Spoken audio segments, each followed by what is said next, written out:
One of the things that I wanted to be able to do was really be time efficient. And so I started trying to evolve my system in a way that was just more efficient on time. I ended up purchasing a Teardrop trailer. Talk to me about the pillars that make up your upland camping experience, sleeping, cooking, those three main areas or more. Tell me about your framework. Well, let's start with the sleeping situation, because for me, that was the most important. I was going to great lengths when I was tent camping to try to get a sleeping system that I felt comfortable, and for the most part just simply failed. And so that's where the Teardrop trailer came in. So most of those Teardrop trailers, they come pretty bare bones. I built a bed frame that's about the size of probably a double bed, but now that whole system I've just consolidated into my trailer. I don't have to deal with sleeping bags, I don't have to deal with the heating system, I don't have to deal with packing and unpacking. It's just there. Actually, there's a lot of other benefits, and we'll get into those as well. I love that idea. So we're going to talk about camping setups and the trailer specifically. We're going to get into gear.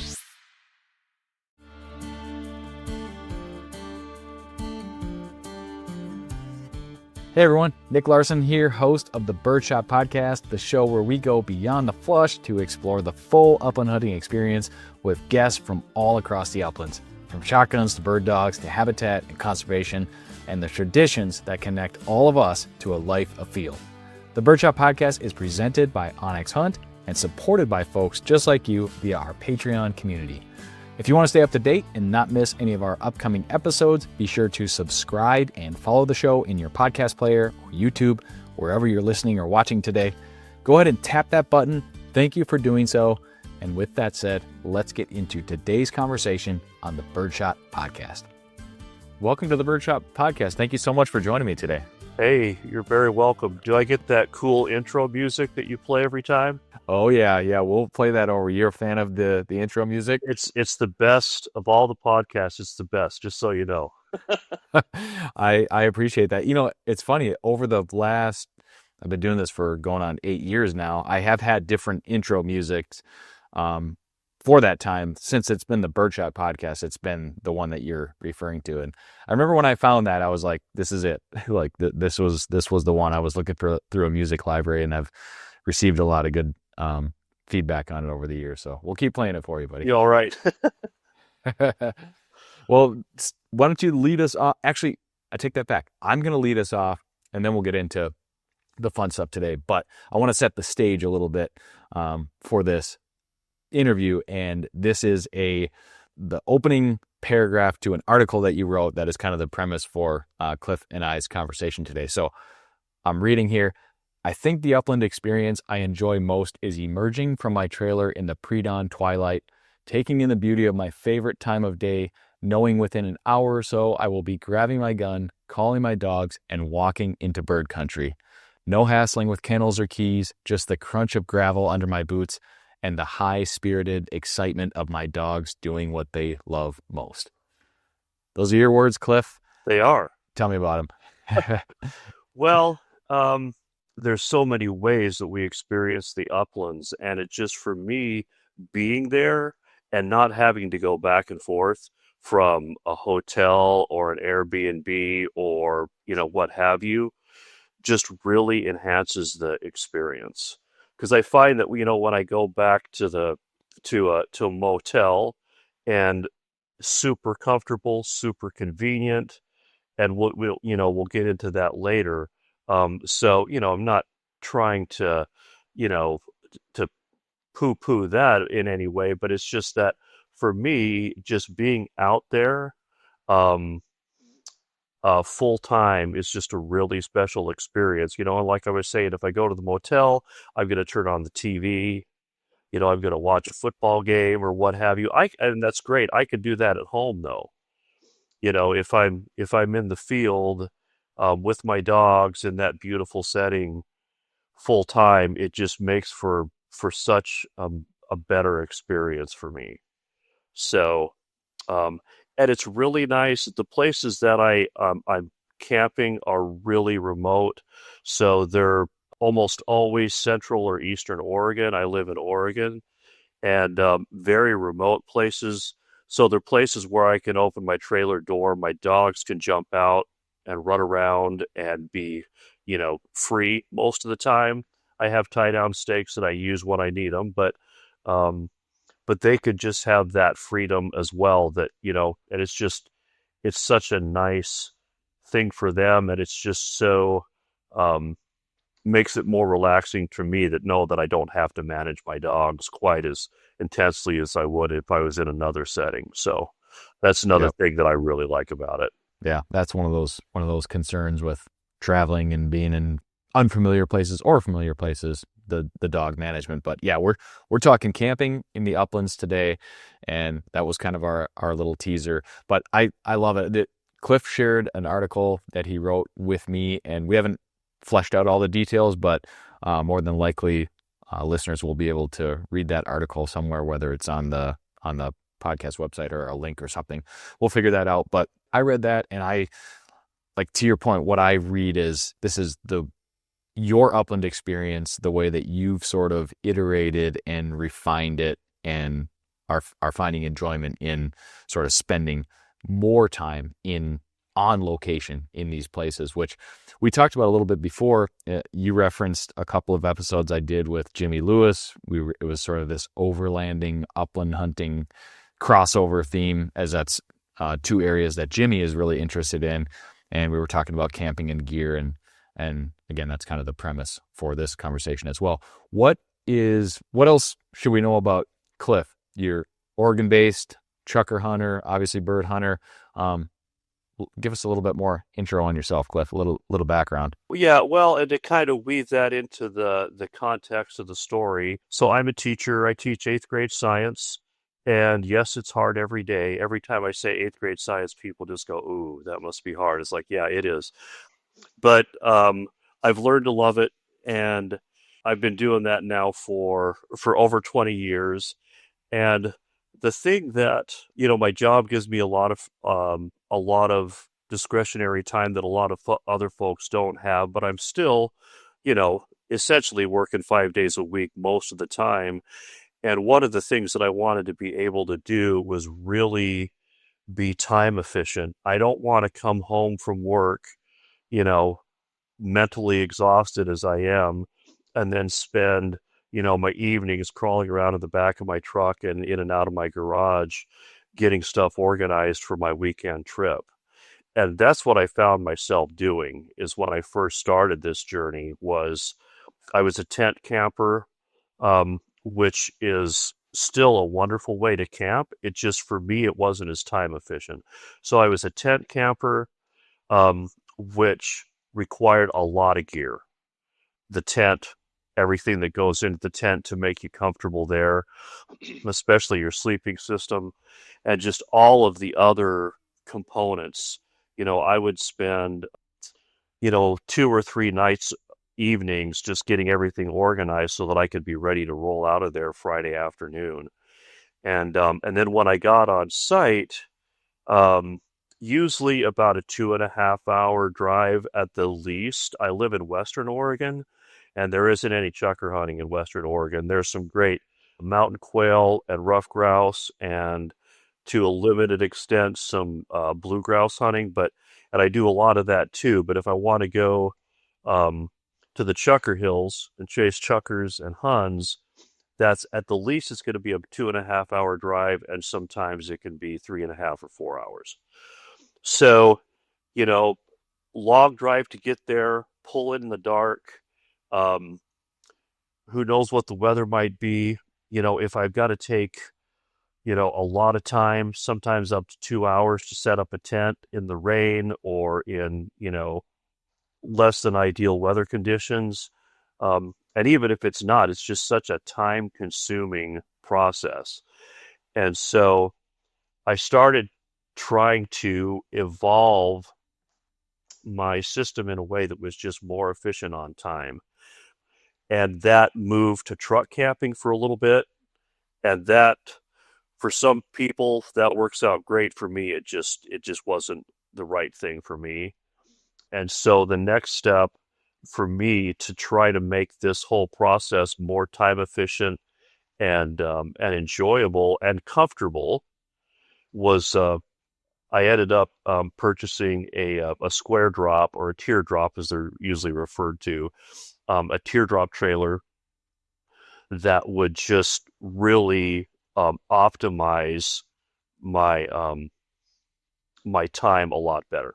So that's really where this whole journey led me, and that's what I've been doing now for the past several years and loving it. So we're going to talk about camping setups and the trailer specifically. We're going to get into gear, but okay. I cannot resist the urge to, you mentioned ruffed grouse hunting in Oregon. I have to ask just out of my own curiosity, but also of course we talk a lot about that on the show because that's what I do primarily, but I'm a Great Lakes ruffed grouse hunter. And over the years, I've been asked by so many people looking for more information on that Western ruffed grouse hunting. So we don't have to go totally off on a tangent here, but talk to me a little bit about ruffed grouse hunting in Oregon, what the landscape is like, kind of generally how it lays out. Obviously not where you go, that kind of thing, but just what does ruffed grouse hunting in Oregon look like, and what are some of your tips and tricks, I guess, if you will? My reference point for what your Midwestern grouse experience is like is YouTube, I'm afraid.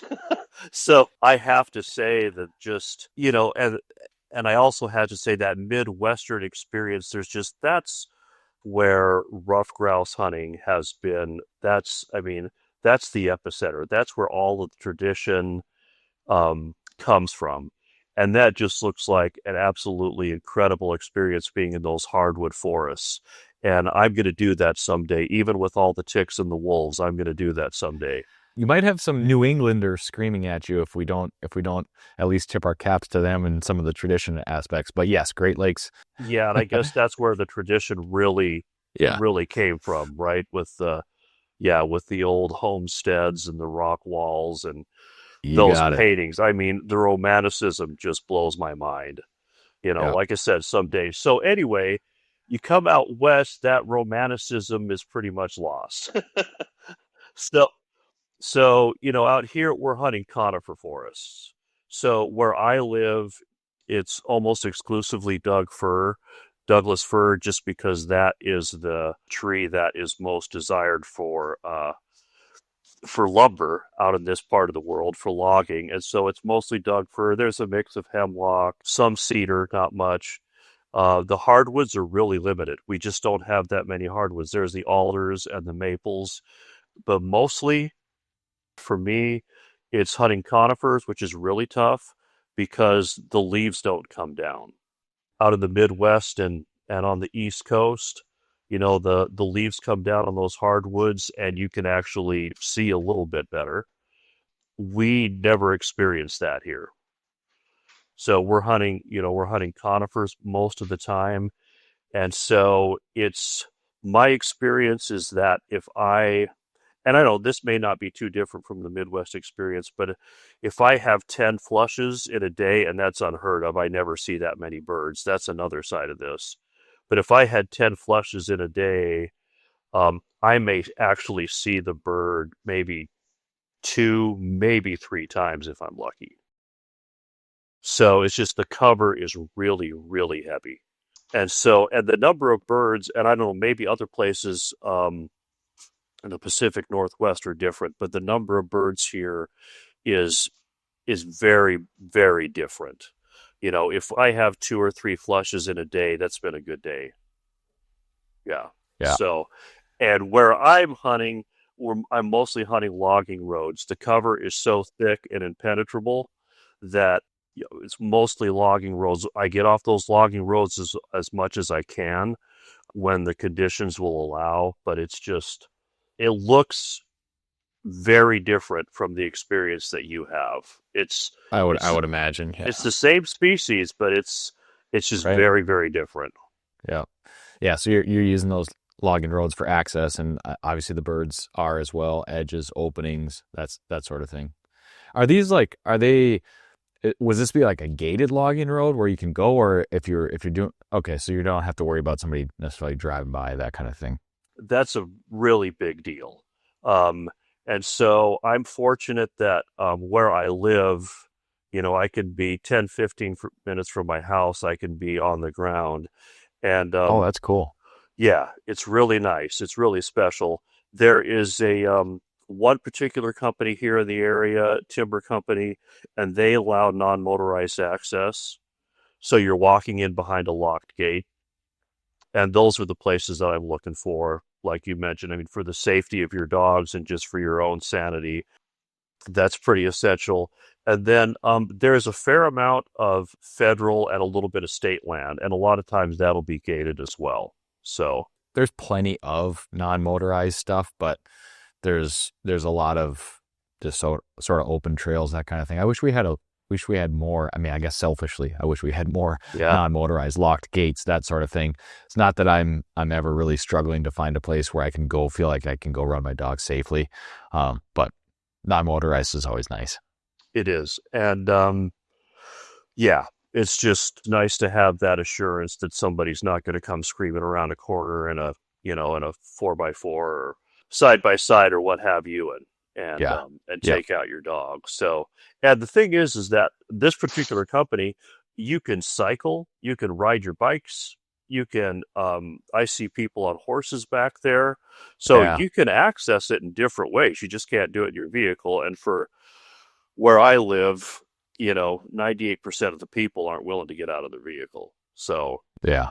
So it Yep. makes for a fairly, isolated, solitary experience most of the time, which is also what I'm looking for.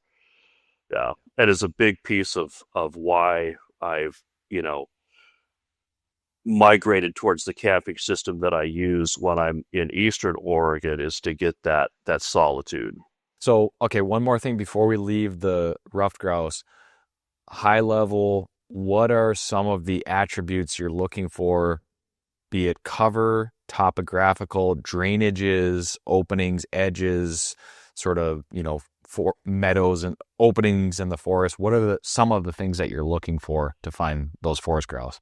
Well, and I get the sense from listening to your podcast and others and YouTube that you and those of you who are hunting in the Midwest and in the eastern states, the habitat sounds a lot more diverse to me in terms of the food that's available, in terms of the covers that's available.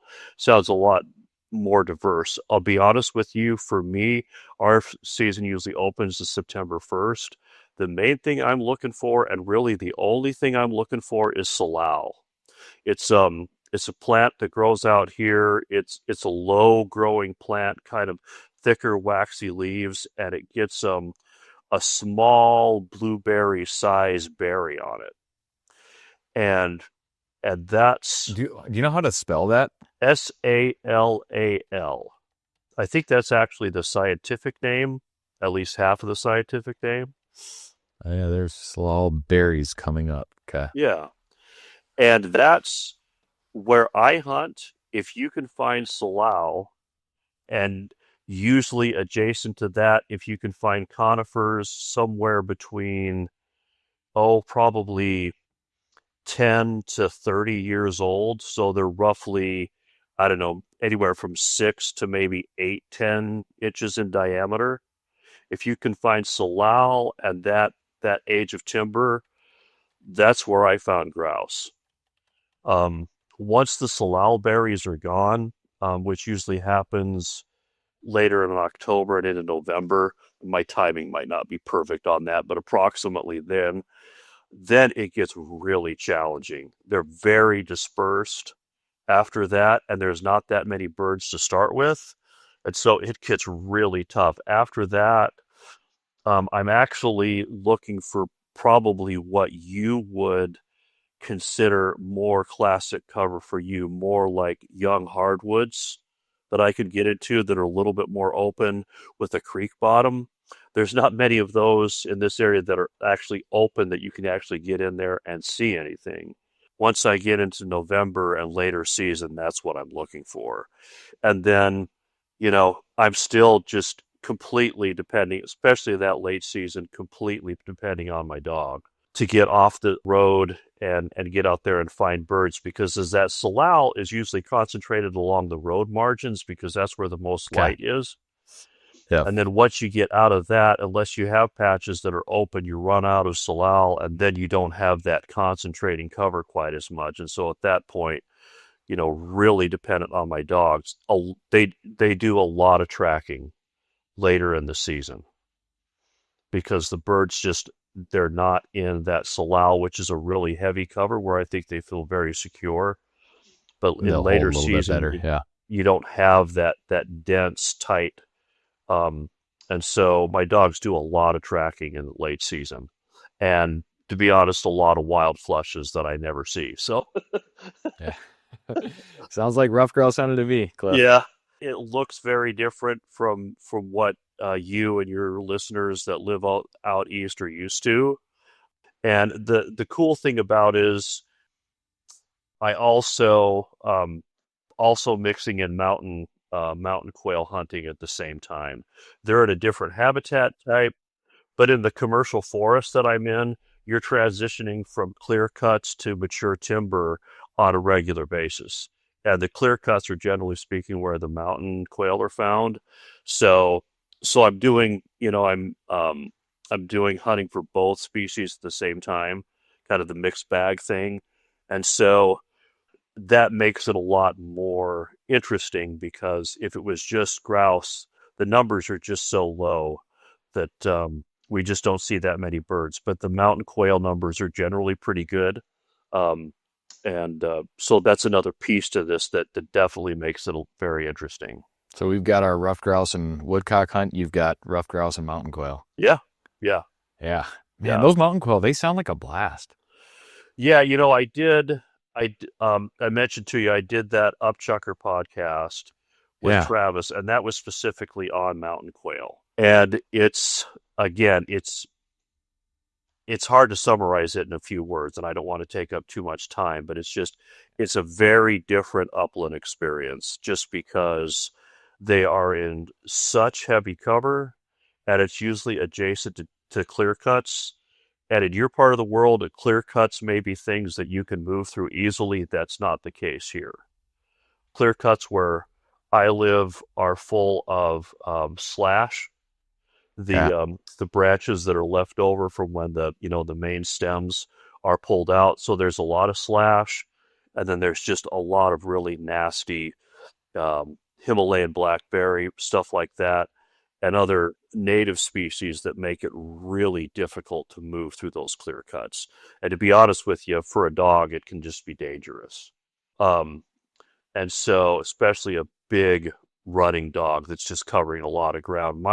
I'm lucky my poodle pointer Onyx, she's very deliberate in the way that she moves, and that's a real blessing when I get into those clear cuts. So it's a very different type of hunting. It's kind of like combat hunting.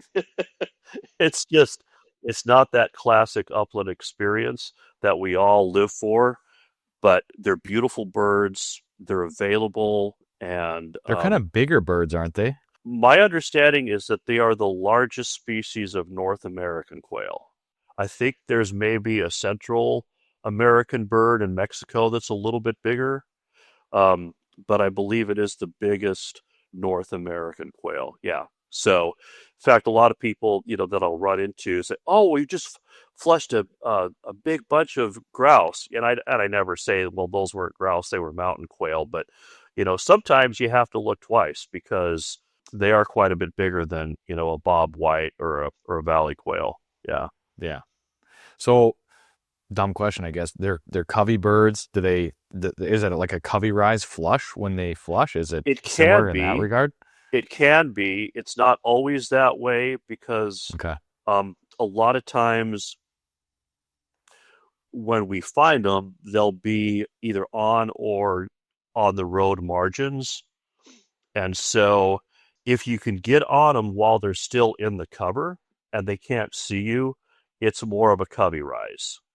But a lot of times you'll encounter a covey that's kind of dispersed on the road or in the road margins.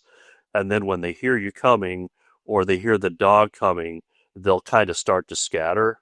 And then that could be kind of more like a popcorn type situation. So, yeah. So it varies. But the covey rise, I mean, those of us who love to hunt quail, that's what we live for, right? So, so I mean, we definitely get that, but probably not nearly as much as you would if you were hunting bob whites or merns or some other species. Very cool. All right. Well, let's segue a little bit into the camping side of things and the gear. Let's start with we previewed a little bit, but when you were, because I love this idea of again being able to get a little bit closer to these wild places, spend more time in them, and this won't be the case for everybody, but it really spoke to me when you were writing in the article about just like thinking about packing and unpacking and that kind of like that's the kind of stuff that just with everything I have going on in my life, it just that's like another layer of like stress that I don't like to think about and I don't need. And so this idea of keeping things simple, sort of packing up maybe at home, you got all your gear organized, you know where it is, you just show up and just enjoy it, at least in theory. Obviously there's work involved to this, but I love that idea. So talk to me about the things that like the pillars that make up your upland camping experience, sleeping, cooking, that kind of thing, with those three main areas or more. Tell me about your framework, if that makes sense. Okay. Well, let's start with the sleeping situation because for me, that was the most important. Some people could sleep anywhere. They could sleep on the ground. They can sleep, on an air mattress. They could sleep on a cot. And I mentioned this in the article, back in the days when I used to do a lot of backpacking, friends would ask, "Oh, so you sleep on the ground?" I said, "Well, no, I don't sleep on it, but I do lie on it." I love that. Because I would, by the third or fourth night of backpacking, I was so exhausted I'd finally sleep. But Yeah. and so tent camping out of a vehicle obviously allows you a lot more, allows you a cot and maybe a nice thermarest on that cot and things like that. But still, for me, in terms of comfort, it was pretty limited. So my sleeping system, I was going to great lengths when I was tent camping to try to get a sleeping system that I felt comfortable. And for the most part, just simply failed.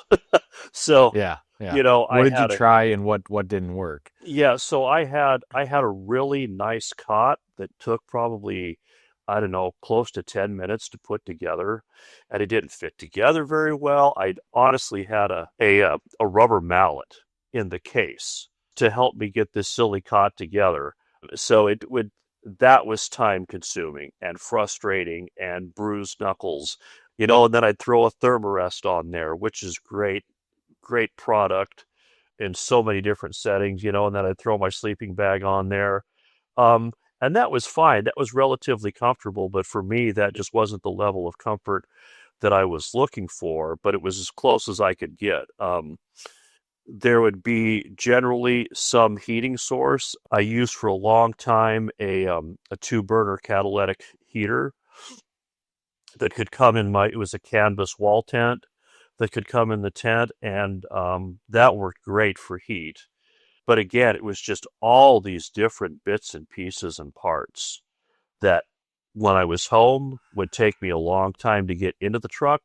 And when I got home would take me a long time to get out of the truck and get organized. Yep. And a lot of people are probably in a situation where they could just leave that stuff in their vehicle throughout the hunting season. That just wasn't my situation. So that's my sleeping system, I realized, was the system that was probably taking up the most amount of my time.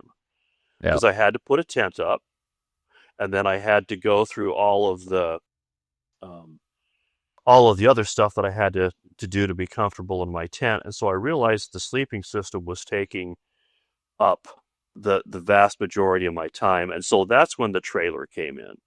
Because with these, mine's a 5x8 trailer. And in my article, and I created a YouTube channel just a few days ago and put some videos of my trailer in there, just really short, brief overall tour of my trailer, so folks can access that if they get the article, or we can figure out how to work those into. Yeah, we'll definitely put links in there because they show everything that we'd be talking about today. So that's where the Teardrop trailer came in, and I won't go through the whole process of purchasing that.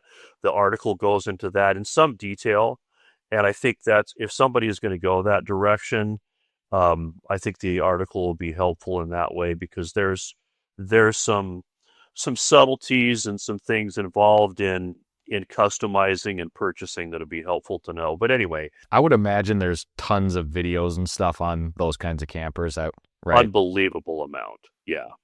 So people have probably already watched half of those anyway. So, but I've got mine there so you can see what I've got. And so that right there just compartmentalized my whole sleeping system.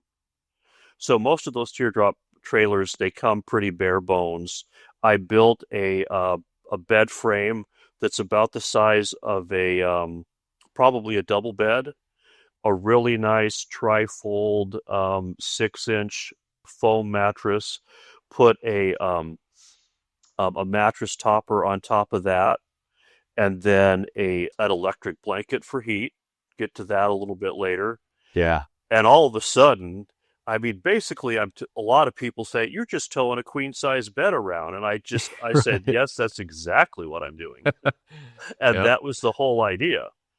Now, there's a lot of other benefits, and we'll get into those as well. But now, that whole system, I've just consolidated into my trailer. I don't have to deal with sleeping bags. I don't have to deal with cots. I don't have to deal with the heating system. I don't have to deal with packing and unpacking. It's just there. Yep. And so that was a really important step in making this time efficient and then comfortable, because this particular trailer is not the brand of trailer is called Hiker, Hiker, and they're fairly well known out there in the Teardrop trailer world. And they have a model above mine that is their overlanding extreme off-road. Mine is a step down from that, but for the country that I'm getting into, it works great. It's got high ground clearance. It's got it's really high ground clearance from what I could see. Yeah, and I think it's like maybe 18 inches. That might be an exaggeration, but it's got big truck tires on it. It's got a heavier suspension, and it also has the trailer hitch system. It's called a max coupler, and it's integrated in such a way that it can pivot in any direction. So that's like if your trailer's going over uneven ground, right? Like that's, you referred to it as an articulated hitch in the video. That was really neat. I'd never seen anything like that. Yeah, and mine is actually one of the earlier generations of those. They've come even further since I bought mine in 2020. But it's really nice because one of the places that I hunt the most, in terms of the terrain, it's not all that steep, but the ruts are insane. And there are places where I'm assuming with a traditional hitch, you'd probably be okay. But just that ability to articulate side to side, and if you do get into steep country, up and down is just really, really helpful. How does the up and down part work? Like, I can't even tell you. Another? Okay. Yeah. I couldn't describe it. It's probably like overlanding 101 type stuff, but I had not seen that. And yeah, it seems like an obvious but very intuitive solution. Yeah. And the thing is now that you mention it, I think it has the up and down part is the hitch is not actually articulate up and down, but you've got a cotter pin that goes through.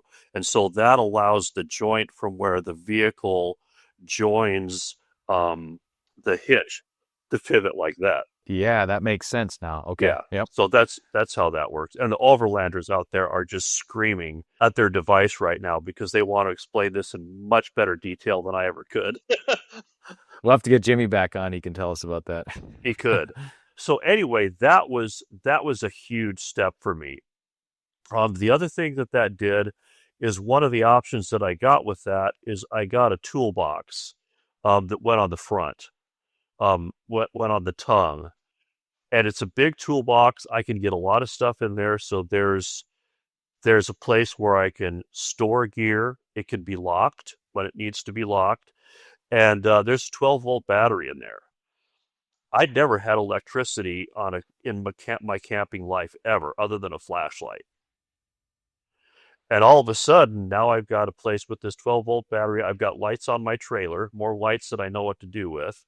Does it have outside, like kind of spotlight sort of stuff, or just illuminating the area? Yeah, I have one outside light, and there are options that allow you to do just about anything you want in that area. Yeah. And then I have all of the inside lighting that I need, and then I've got the capacity to charge, phones and other items.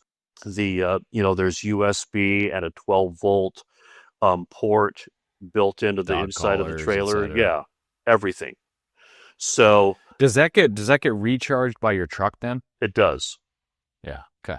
It does. Yeah. So you've got to have a 7-pin, 9-pin, whatever it is. And then once you're rolling down the road, you're just recharging your battery. Yep. I did get, for the electric blanket, I did get a Jackery 1000, the portable, I don't know what they're called, but the portable. Like a power bank or something. Yeah. And I use that for my electric blanket because if you get the 12-volt, it's pretty efficient electrically speaking.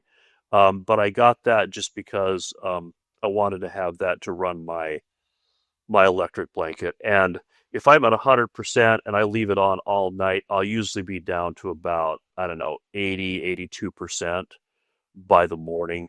And I could recharge that on my truck if I want to. If I had solar, which I don't, I could just recharge it that way. If I'm going to be in multiple locations, which I normally don't do, but if I'm in multiple locations, I could just take my Jackery as I'm moving to the next spot, plug it into my truck, and recharge it that way. So that was something that I could have run that off the 12-volt coming off of the trailer, but it would have drawn a lot of power. And so that works really nice. So my sleeping system, that trailer purchase really was the answer to that, and just saves a lot of time and a lot of space. So that, and provides a great deal of comfort.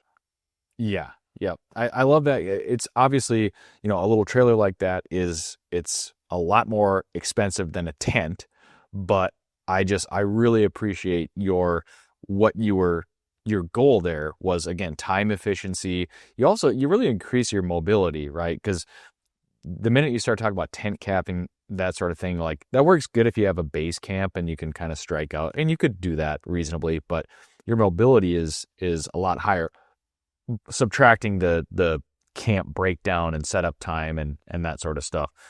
So I really like that trailer. It's not for everybody, but for you, it really works perfectly. And I like how you set it up. The additional storage you get with the little, the galley section in the back, you show that in the video. That was cool. That toolbox up front, throw your trash bag in there, that kind of stuff. There's some really nice things that you get along with that. And then, it was a very rugged looking, capable trailer that could pretty much go where you needed to go, obviously out there in Chucker country. Was there any, I don't know, you did a lot of research on the campers, I'm assuming. Was there any temptation to get a trailer that had like a pop-out section, or, I'm thinking of like, those Cricket trailers, you probably look at those, right? Like what is the trade-off? Is it a cost thing, or, pop-ups, pop-outs, sliders, that kind of thing? What was your thought process there? Yeah. And that's a really good question, because that brings in a lot of other, comfort issues. So obviously you can't stand up in a teardrop trailer. And right there, that's a real negative. And, a lot of people right there, that would be the end of the discussion. Well, if I can't stand up in it, it's for me, who'd been tent camping all of my life, a lot of times, in small backpacking tents, that was not no big issue. Deal. Yeah. But I did look at a lot of different styles. They're making these smaller trailers now that you can stand up in. Obviously, they're a little bit higher profile, which does not appeal to me when it comes to towing and trailering.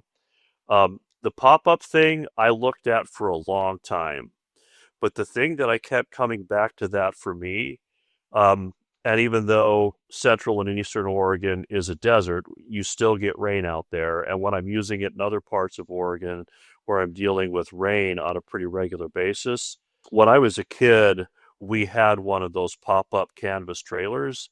And if you put that thing down wet, which you had to do at times, it was absolutely essential that you found a location where you could pop that thing up and get it dry, or you'd have mold and just a mess. And I didn't want to deal with those issues. I wanted to be able to back that thing in my garage and be done. And that's the other thing, is that it's a medium small type teardrop. It's 5x8. It's longer with the tongue, but the actual cab is 5x8. But I can store it in my garage, and I can still get my Toyota Tundra in my garage. And for me, that was huge. I didn't want it sitting on the street and all of the concerns that come with that. And then you have the wear and tear. The UV breakdown on plastics is terrible. And it's something that, in a lot of cases we just have to deal with. It's just part of the expense of owning a vehicle that's made of plastic or fiberglass or what have you. But I can store it in my garage. And so it's completely out of the weather. Yeah. And which adds to the life of the trailer and my security, knowing that it's safe and secure and nobody can mess with it. So that was another factor. So I wanted that size. I didn't want the pop-up because of the water issues. And I was happy with not having something I could stand up with. And we'll get to this here at some point. The system that I came up with so I could have a space that was covered and comfortable and shaded when it's hot and covered when it's raining. I came up with a system for that works really well for me and is really comfortable. So that's how I kind of made that decision. It's like, if I have the teardrop that basically I can only sleep in, but I can use for some storage and does have electricity, what can I do for when I'm not in my trailer? And that was kind of the next step of this. Yep. So from here we go to the Upland living room. Yeah. So I call it my Upland living room. I love that name. and it, for me, it totally is. So this is, and again, there's a video on this. It's a quick set awning. I believe the name of the company is Clam. Yep. That jumped out at me because that's ice fishing. Like Clam might even be a Minnesota company. I'm not sure, but they are well known for their ice fishing shelters. So I read that, and you described this as one of the most useful pieces of outdoor equipment that you own. So immediately my interest is piqued. And after seeing the video, this thing it's cool. There's one or two, I don't know if you call them drawbacks, but like the size of it packed up, that kind of thing, which you alluded to, and I'll have you talk about it. But for what you describe that you get out of this and what it looks like in the video, this is a neat piece of gear. Yeah. So I don't know anything about the company other than the fact that they make an incredible product. We all buy a lot of outdoor gear, and let's be honest, 50% of more of it lasts for a season, and then either you start having issues or becomes completely useless. That is not this. I've had this now for 7 or 8 seasons, maybe more, and it's still as useful and effective as the day I bought it. The video that you recorded, which we'll link in the show, how recent was that? I believe that was last summer. Yeah. Okay. I wasn't like highly scrutinizing I wasn't looking specifically at the condition of the Clam shelter, but it looked to be in just fine shape, and you've used it quite a bit, it seems like. So the cool thing about about the Clam shelter, is that the poles are integrated. So if you have to deal with poles, coming in and coming out, sliding in and sliding out. There's your time efficiency again. Yeah, your time, it's a tremendous obligation of your time to deal with those poles. And so the first thing with this Clam system is the poles are integrated. Now, I've had some of those pole integrated tents before, and they're garbage, but their system is perfect. And it just pops up. So, and I don't show deploying it in the video. No.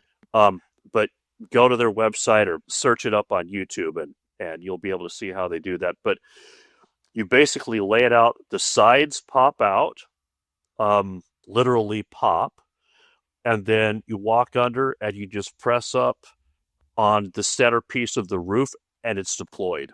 For anybody that is maybe not familiar, I have a suspicion. I don't know if this is where it started, but Clam ice fishing company, I have a feeling winter weather was the inspiration on sort of this quick deploy, right? Because the last thing you want to be doing when it's, below zero and you're out there trying to go ice fishing is fiddling around with poles and stuff. You need something that you can get up and get out of the elements quickly. So that's where these come. It's like so the walls or the panels have these central hubs. Think of the hub, and then the poles kind of go out like spokes from a wheel, and you get it lined up, and then as you're saying and showing, you press them out, and then that creates tension on that panel, and then the whole thing becomes a structure. I actually have it's not a Clam, I think it's a Frayville. I have an ice fishing shelter, which I very rarely use, but it has the same system, and it's definitely the kind of system you want when you're setting it up in poor conditions. That makes sense.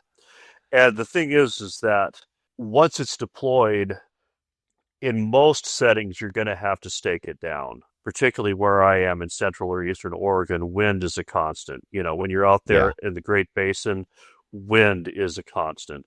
And so the staking process, that sucks up a little bit more time than I'd like, but it's just something that is necessary. And then there are ways, and I won't go into details, but you can actually stake out the sides as well. And I've had that thing up in some absolutely insane wind. Yeah. And if it's securely and properly staked, I was in winds that would have crumpled tents. They're kind of like it's like an octagon shape. Yeah, it's geodesic. Or a hexagon or something. Yeah. And so I'm sure that's part of it. But anyway, if somebody is in a part of the world where they're going to have to deal with wind on a constant basis, again, that's, if you're going to have to stake down the sides, that's taken a little bit more time. It's still faster than a tent. Yeah. But normally I don't have to do that. But if I know that I'm going to be in a big wind situation, I go ahead and do that. So I deploy my Clam, and then it's an option that you have to purchase when you buy them. But they come with these Cordura nylon, I call them wind panels. They're just square sheets of Cordura nylon that are very flexible. And those can go over the mosquito netting. So that's another thing there's a lot of awnings out there, but I don't know why you would own an awning without mosquito netting if you're an outdoors person. Yeah, this is a full shelter. Yeah. And even though mosquitoes in eastern and central Oregon are rarely ever a problem, there are some definitely notable exceptions, but generally are not a problem. But when I'm camping in other parts of the state or other places, it's just nice to have this complete protection. And if you've got little ones and you don't want to deal with hornets and those nasty things, again, it's that mosquito netting is absolutely wonderful. So you have a complete shelter. You have the Cordura nylon roof, which is obviously integrated as part of the structure, and then you have these wind panels that just attach with Velcro and hooks and completely cover the mosquito netting. So when I have this set up in late season in chukar country, I put up all of those wind panels. So it's basically a little yurt. Yeah. Yep. And so I'm protected from the wind, and it retains an amazing amount of heat. The next thing that I do is I just have some indoor-outdoor carpeting that I put down at the bottom, which seemed really silly at first. And I was camping with my wife, and she doesn't look at camping as if there's rules that you have to follow. She just says, well, why don't we try this? It's like, we can't. Well, maybe we can do that. Yeah. We had this outdoor carpeting. She said, let's put it down in the Clam. And it's just like, it holds down the dust. And which is really nice and really important where I'm at. And then it's nice for the dogs, and you can kick off your shoes, which makes it really nice. And so I put that outdoor carpeting down. And then I have 2 or 3 tables that I set up that I put my chuck box on that has all of my cooking equipment. And then water basins, just those other requirements that you have to have for your kitchen go on the other tables. My coolers go in there. I don't have a electric fridge freezer systems that you see a lot now in overlanding and camping. As wonderful as those are and as useful as they are, I just didn't want to deal with the power requirements there. So my Yeti cooler is still doing the job for me. And so until we get to the point where that doesn't work anymore, I'm going to continue with that. Yeah. So I've got my coolers and my other food containers in there. So they're sheltered from the weather, whether that be heat or rain. And then I put up, a foldable camp chair in there. And then the other thing, this was my wife's idea. So we have one of those propane fire rings, portable fire rings.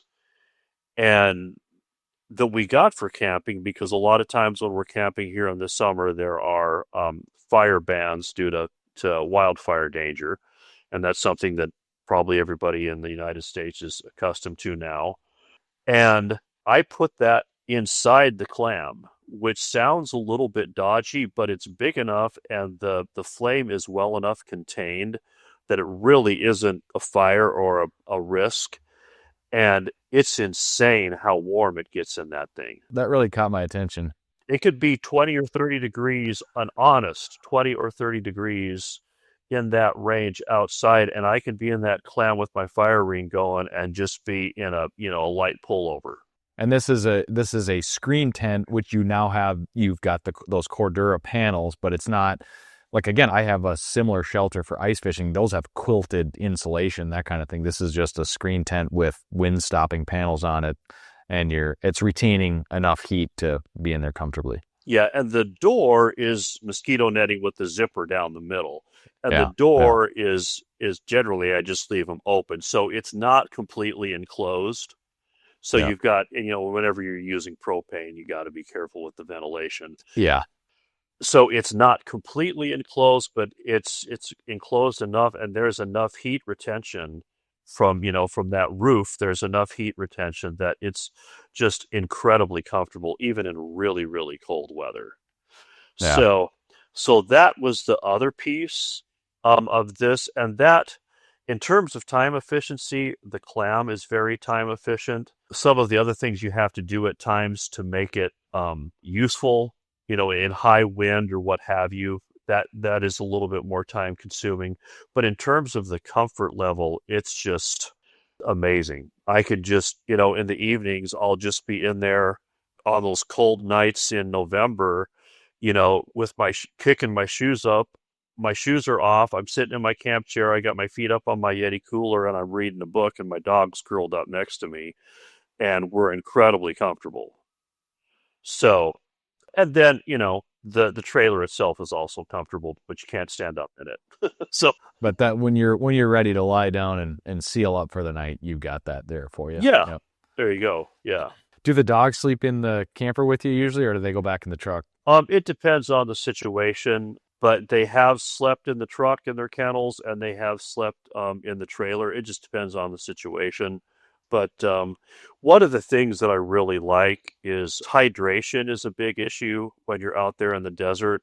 And one of the things that if the dogs are sleeping with me in the trailer, and it's pretty cozy, but that's the way we do things, I'll get up a couple of times a night to relieve myself, and I'll let the dogs out. And it lets them get out and and they'll usually, each time they get out, they'll get a really, really good drink. So it allows them to hydrate through the night. Whereas if they were in a kennel, and I guess, yeah, you could have water in the kennel, but that presents a lot of challenges. Where I'm at, that water would probably be frozen by midnight. I can let them out, and that gives them an opportunity to hydrate. And if the water is frozen at that point, then I'll just break the surface of the ice and let them get a good drink. So I really like that aspect of it because it helps you deal with that hydration issue, I think, a little bit more thoroughly. So the one thing that about that clam shelter, which you did mention in the article, is it packs down in a bag that it fits into, which I appreciated that because, yeah, it's whether it's a folding chair or something, it comes in this bag from the store, but then you take it out and you can hardly ever get it back in the bag like it was originally packaged. But it sounds like the clam shelter packs down nicely. And again, attribute that to them knowing what ice fishermen need, that sort of thing. But it's about 7 feet long, I think you said. Yeah, it's about, I don't know if it's 7, but I would say it's probably closer to 6. And it's just a big Cordura bag with a really nice heavy duty 2-way zipper, and it just slides right in there. It takes a little bit of folding and compressing, but it's nothing like trying to stuff a sleeping bag or a tent that's been, mechanically packaged at the store. And then, like you said, you get it home and you can never get it back in there without ripping the bag. Do all the panels and everything fit in the bag? Mm-hmm. Yeah. Yep. Okay. So all the panels, it's really nice. They give you 2 nice Cordura bags with a nice drawstring, and that holds half of the panels in one, half of the other. And then, of course, there's the stakes that you need. But yeah, so it's all very well organized, and it's just really high quality stuff. It's not, like I said, I have one little tiny insignificant tear in one in one of the panels of the mosquito netting. That's my own fault. But beyond that, it's almost as good as the day I bought it. Yeah, very cool. Yeah. So where do you put it then? Because if it was truly 7 feet long, you're still driving the 08 Tundra. That doesn't fit in the bed of your truck. No, it doesn't. And I could fit it in there, so it must not be 7 feet because the bed of my truck, I think, is 58 inches long. It's a short bed because I've got the Crew Max cab. Yeah, I could fit it at an angle and get it in there, but then I just realized, why don't I just put it in the Teardrop? And so I just put it in the Teardrop. It just sits on the bed of my Teardrop as when I'm traveling. And that's another thing about the Teardrop. I try not to load it down too much because trailering it loaded is not ideal. I'm sure that you could probably get away with it, but I choose not to do that. But I'll put the Clam back there, and other, small, lighter items that are kind of bulky, I'll also put in there for while we're traveling as well. So that's another advantage. But yeah, it just travels in the Teardrop when we're on the road. So we've got bedroom, we've got Upland living room. I guess the other component to Upland HQ is the truck. Are you still driving the 08 Tundra? Yep. I'm nice. How many miles you got on that? 292,000. Nice. And it still drives like the day I drove it off the lot. Now I bought it used. Okay. I bought it with 92,000 on it in 2019, and right now it's blue booking for 3,000 more than I paid for it. Oh my gosh. You bought it in 2019 and you've already got that many miles on it. Holy cow. You drive that thing. Yeah. So, and you and Jimmy had the Toyota discussion in his episodes. Yep. And so I won't, I could wax poetic there too, but I'm not going to. Well, we might have to do a separate episode on that. But anyway, I'd never had a pickup before. Up until that point in my life, I'd had SUVs. And just the right circumstances came together, just got an incredible deal on it. Like I said, it was used. It had 92,000 miles on it, but I did my research. I talked to several mechanics, and I said, this Tundra has got 92,000 miles on it. Should that, give me pause? Like, nope, not even a little bit. That is just getting started for that engine. Yeah, there's some million-mile Tundras out there. I've seen it. There was that, you probably watched the same video. There was a guy that had an '08 Tundra, and he worked on the oil rigs in Texas, and he literally put 1,000,000 miles on that same engine. Yeah. So I don't know if I'll get there or not, but I'm going to try. So anyway, I got the Tundra, nice for towing, 4-wheel drive. It is the TRD, the Toyota Racing Development. I honestly don't know what that means. I don't even know what that means in '08 either, but yeah, probably different suspension and a couple of things, but yeah. Yeah, so I've talked to people who do know about these things, and they said, yeah, that the TRD is more of an off-road, more off-road capable, so I'm grateful for that. I do have a topper on it, which for me was just absolutely essential. And then I took the back seats out, and this is one of the videos. So if I had kennels in the back of the truck, that was taking up a lot of space. 2 kennels. Some folks have more than 2 dogs. I'm just down to 1 dog at this point. But at the time that I was making these changes, I had 2 dogs. So I took the back seats out and put 2 wire kennels back there. And I love that setup. For me, that's perfect. My kids are out of the house. I would never use that back seat anyway. So for me, it was a perfect solution. For some people, that wouldn't be practical. And I totally get that. And some of I believe the older and or newer Tundras and other trucks have that back seat literally folds up. Yeah. And then you can I have a buddy who has a Ford pickup, and his back seats fold up, and then he can get a kennel back there.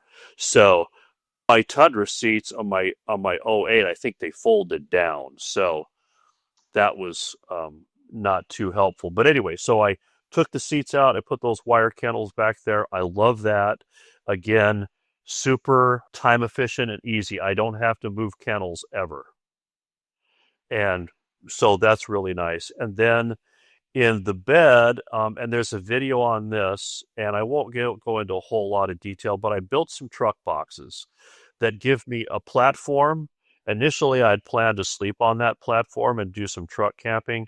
I tried that 2 or 3 times, and it just did not work for me. But I built a platform, and then below that platform, I've got 3 compartments that run the length of the bed. And that's where I can get my chuck box, my water containers, because we're off grid here, so we're obviously not, we don't have water. So I've got 3 6-gallon water containers. I've got my propane bottle. I've got my camp chairs. I got my recovery gear, and that stuff stays in the truck.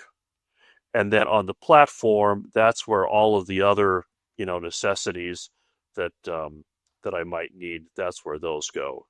And so that worked out really well for me. I wanted to get a deck system, but I just, at the time, as efficient and functional and cost efficient as those are, I just couldn't afford it. So I built my own out of plywood, and then I covered them with the sort of indoor-outdoor carpeting you might find on a bass boat. Yeah. And so it just makes them very comfortable and durable and gives it a little bit more of aesthetic appeal. And so is also a really important part of this system, because then instead of just having an open bed, which I started with, and by the time I bounced to my campsite in Chucker Country, that bed was just, everything was just completely disorganized. Yeah. And the way I have it set up now, everything for the most part, stays right where it needs to be. So that's really nice as well. Yeah. Now, you did say there's a video on the truck drawers, because I didn't watch that one yet. Yeah, there is. It's just, I think I just called it... I wonder if that one, maybe it wasn't on because I just went to the YouTube link that you sent me, and maybe it was not on there yet, but it was linked in the article. I do recall seeing that. Yeah, and so, and it's... I believe that the truck boxes might be on my YouTube channel, channel in air quotes. It's not much of a channel, but I believe it's under shorts instead of videos. So if you look there, yeah, it's just called Truck Boxes Tour. Yeah. I got to check that out because I that's one thing. Actually, it's funny you mentioned that. We're talking Toyotas and Sequoias and Tundras. I had a guy message me yesterday. He has, I believe it was an '08 Sequoia, which is, it's a little different than mine, but it's still the same engine and similar setup. He was asking me about, he's got young kids, so he's got car seats, and he was asking me about truck storage and how I set mine up.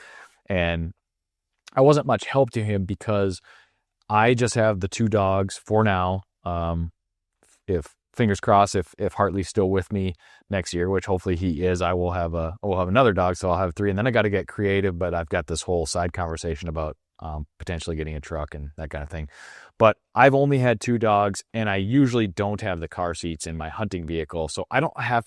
And I do a lot of solo hunting, kind of like you, Cliff. So I've never had to get really creative about my storage solution. So I've got my 2 kennels in the back and kind of run my guns along the side there. And then I usually have a Yeti loadout box, and I hang my vest in the second row behind the driver's seat. I tumble the seat forward, and I've got a little space there. So that's where I access a lot of my stuff when I'm hunting from home, that kind of thing. But I have long thought about building the drawers or even just a raised platform so I can get my kennels up and just slide stuff under it. But the need for that has never sort of gotten high enough where I've actually done it. But I had SUVs for years and really didn't want to pick up.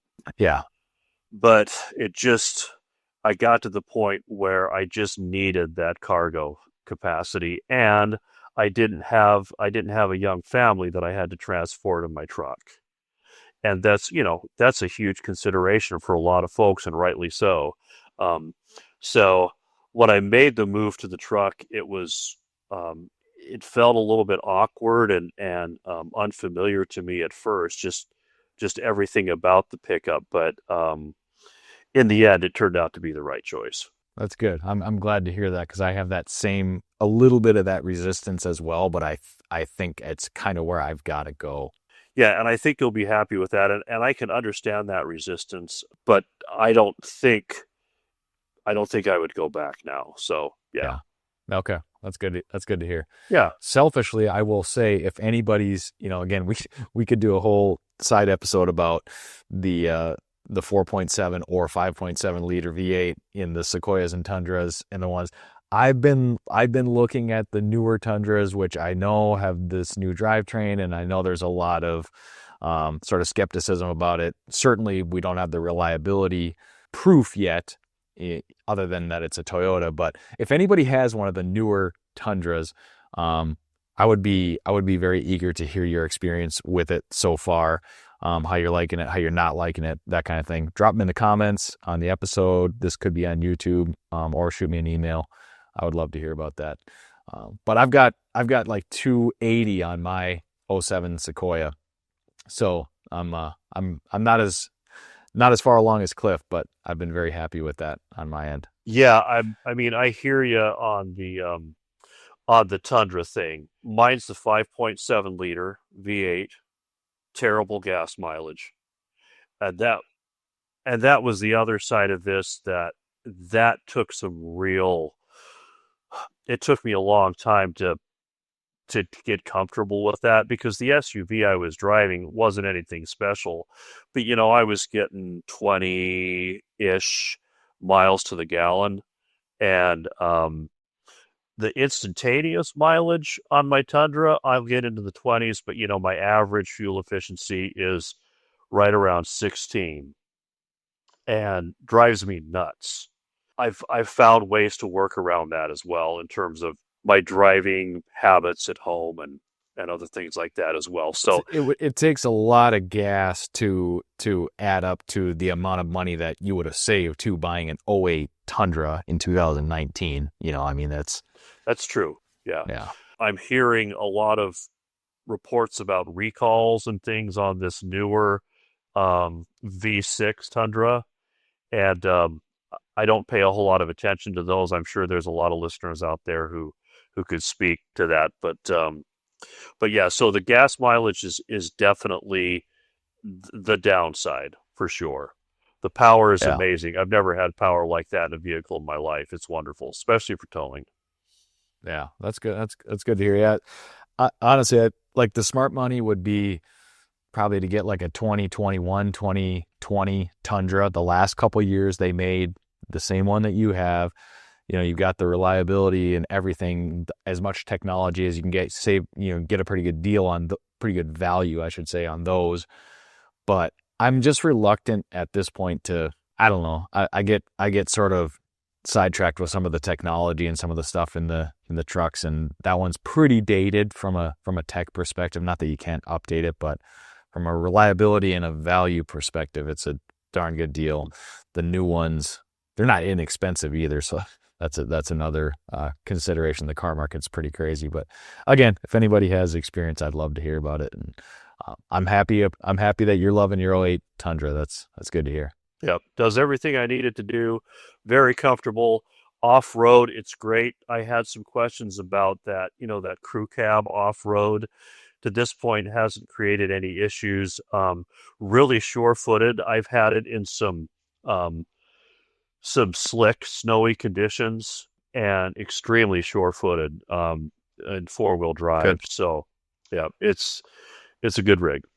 Anything else we're missing here that we need to round out the camp setup? I would say the only other thing that I really could think of in terms of time efficiency is having a chuck box or a camp box of some sort. Yeah. That made a real difference for me, because this is a little embarrassing to admit, honestly, but my early camping days, I'm getting pots and pans out of the cupboards from the kitchen, and kind of putting them in a tote, and and then getting silverware out of the drawer, and it was just, I did that for a lot of years, and it's just like, this is silly. And That's so where my you're chuck scrambling box, around and doing all that stuff. Yeah. and my chuck box is old. It's one of the first things my wife and I bought when we got married back in, holy smokes, how long ago was that? Anyway, 1987. But it was it's plastic. It was a Cabela's product, and I don't know if they make them anymore, but it keeps my camp stove, it keeps my pots and pans, it keeps my dishes, it keeps my silverware, it keeps my, things like cooking oil, spices, cutting boards, knives, all of that stuff is completely consolidated into one really heavy fold-out box. So it's heavy and awkward to move, but again, with the truck boxes that I constructed, since I built them on my own, the dimensions I created were to fit that box perfectly in terms of width and height. And so it slides into my truck boxes perfectly, and it's bulky and heavy, but everything is there. So I don't do anything in terms of my cooking needs. I don't do anything other than take the chuck box, and I know that I've got it covered. That is a really, really helpful way to do that. And there's multiple ways to do that. But having some sort of system where everything that you need for your kitchen is consolidated, and you don't have to pack and unpack it, and you've got everything you need when you put it in your truck, is really, really helpful, and really, really helpful in terms of time efficiency. A little bit of preparation goes a long ways, right? Yeah. So that's really nice. The water system that I use, that's a big deal. And I would just refer people to the article and or the videos about that, just to kind of see what I've done there to save money and be a little bit more convenient, because that's critical. If you're camping off grid, you're not going to have water. So you need to have some sort of system. Where I camp, you've got to have a way to keep your water containers from turning into blocks of ice as well. So that's another thing that I discuss in the article. And then the toilet situation, it was kind of weird to write about it and weird to talk about it. And I don't know if you want to cover it here or not, but I tried a lot of different ways to deal with that, because for us guys, and I'm a solo hunter like you almost all the time. For me, it's usually the nearest bush, or Yeah. not the nearest bush, but a bush an appropriate distance from camp will do for liquid deposits. But for solid deposits, I want it to be a little bit more sanitary and a little bit more respectful of someone who might come behind me.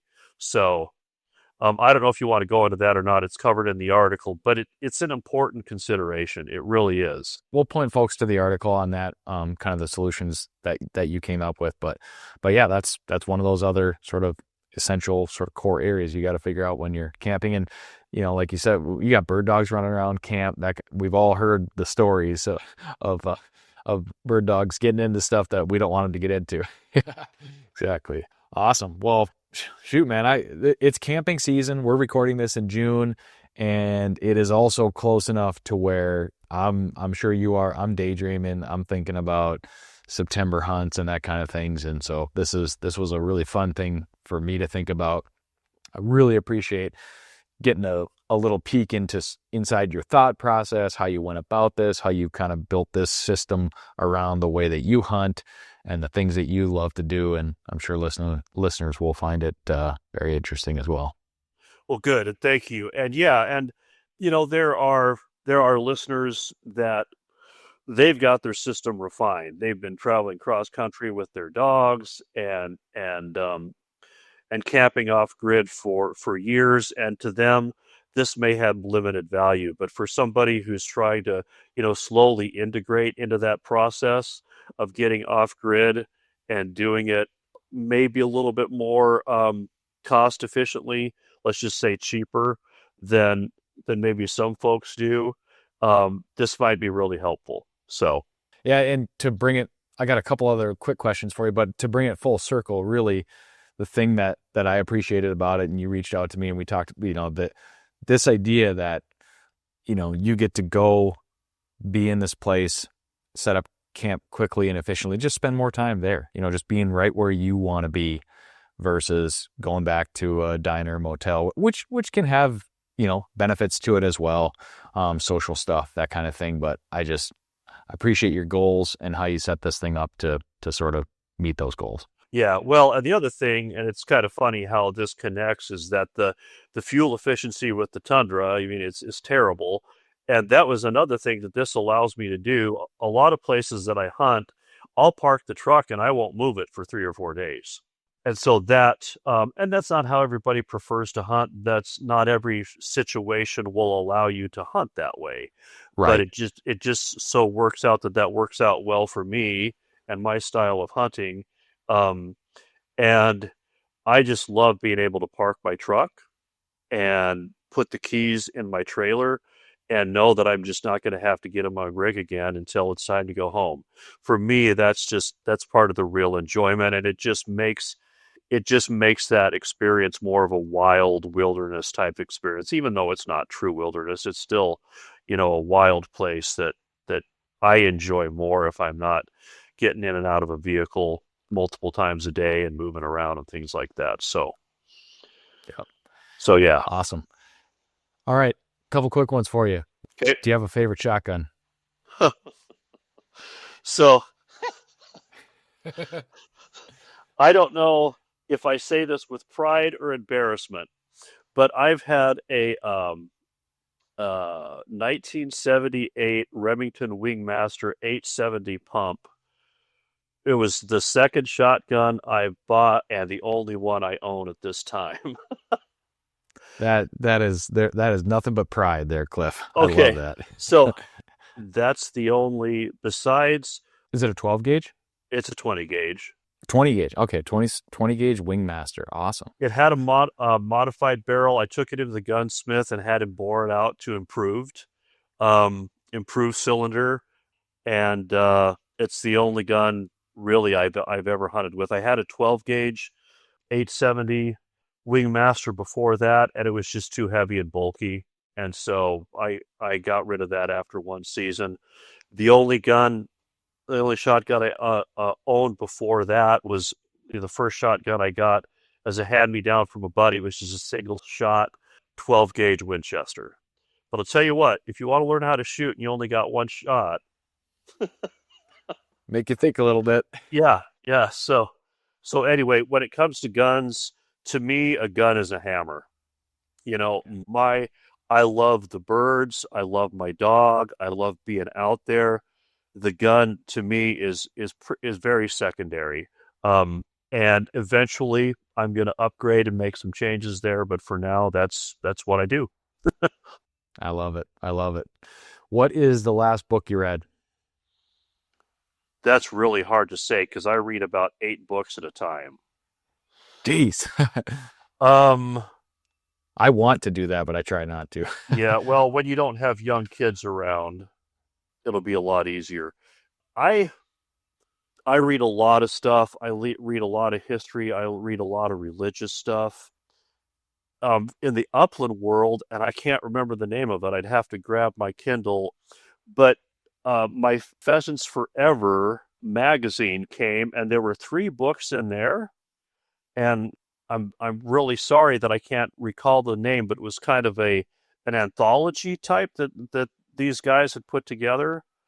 Oh, was it Mouthful of Feathers? No, that's wonderful. I could grab my Kindle right now and tell you what they are if you want to know. But anyway, I cannot remember the names. Anyway, those are the last books I've read. So when you think of it, let me know. And yeah, this is no pressure. But all right, what is your hunting vest of choice? I finally bit the bullet and got the final rise. I had a variety of vests, strap vests prior to that, and they all worked, but they just didn't have the durability. And so I bit the bullet and got the final rise. The final rise. The Legacy is kind of the simplest one. Yeah, this wasn't the base model. This was the Summit. I believe it was the Summit. Okay. Yeah. And to be honest with you, it took me a while to decide that I liked that. Okay. It was just, I could not, it's so adjustable, which is a credit to the design. I couldn't get it adjusted in a way that I really felt comfortable. And it probably took me 7 or 8 hunts to finally get it dialed in. But once I did, I loved it. The other thing that is so incredibly cool about it is that you can take the straps and the bird bag off, and then you've just got the hip belt. Yeah.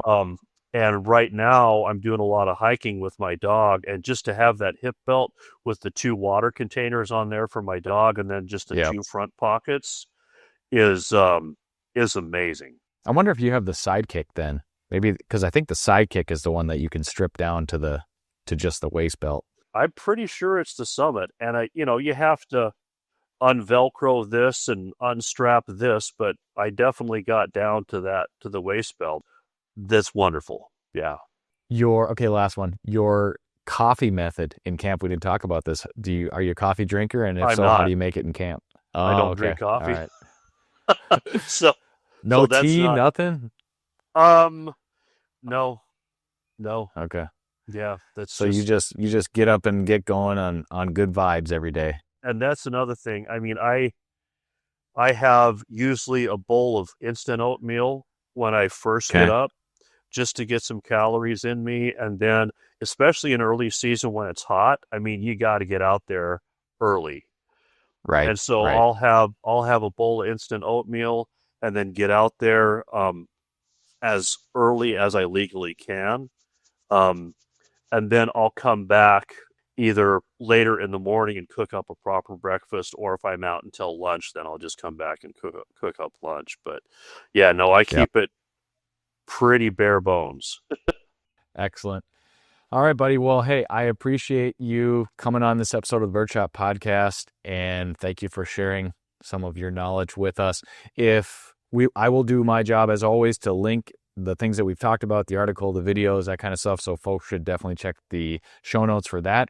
If somebody were interested in perhaps connecting with you, is there a way they could do that? Email or something? So you're on Instagram too, I think, right?